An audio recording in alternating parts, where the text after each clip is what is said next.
Good afternoon, student of class 9. We have already started chapter Introduction to Euclid Geometry. First lecture we have given. Now this is second lecture.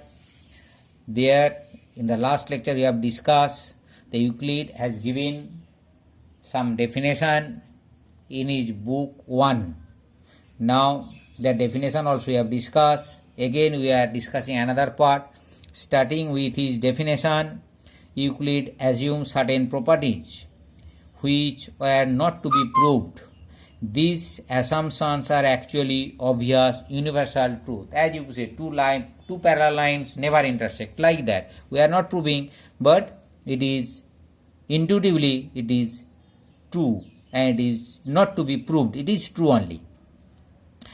These assumptions are actually obvious universal truth.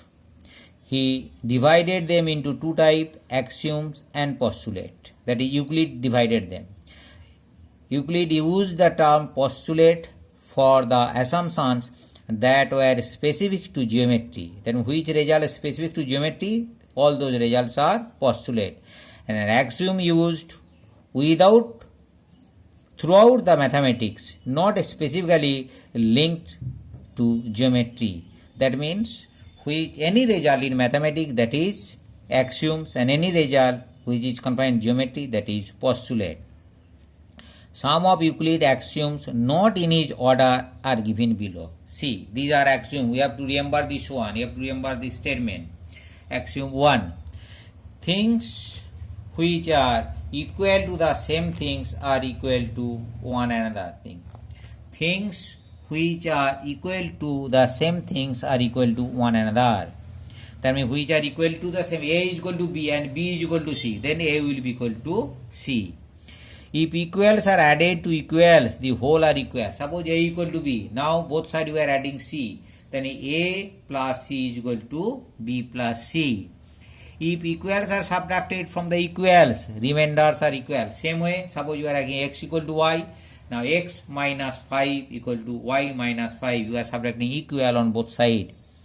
Things which coincide with one another are equal to one another. One thing which is coincide to one another are equal to. We will say suppose AB and BC one line. AC one line, in between I am giving a point B. Then AB plus BC equal to AC. That is things which coincide with one another are equal to one another. The whole is greater than the part. That means suppose one apple is there. You are making two parts.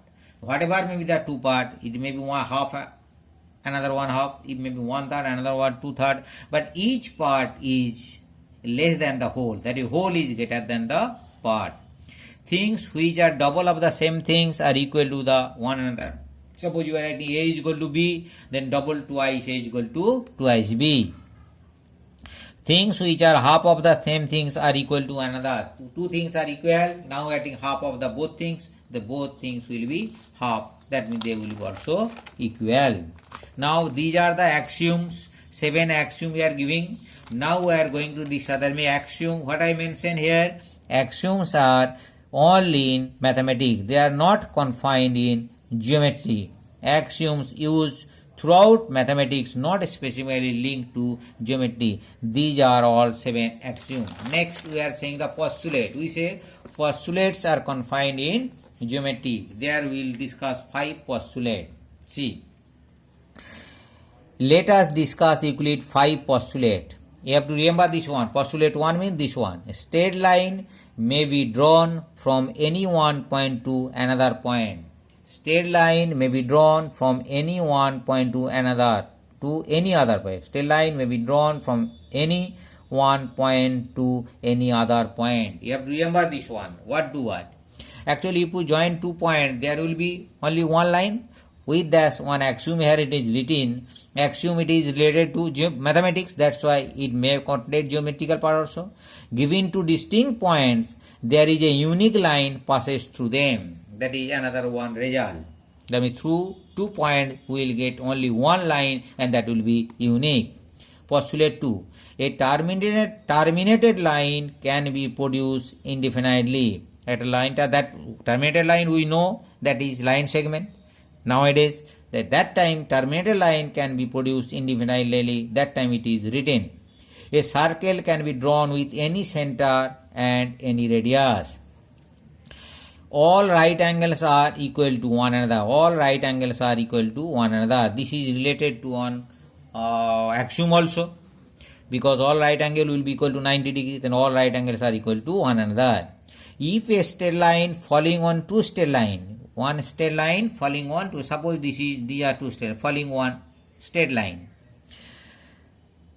makes the interior angle on the same side, this one, suppose this and this, makes the interior angle of same side of it taken together less than two right angles, less than the sum of this less than two right angles, then two lines if produced indefinitely meet on that side which the sum of the angle less than two right angles. That means if these two lines produce, if the sum of these two angles is less than 180 degree, two right angle, then in this side both line will intersect.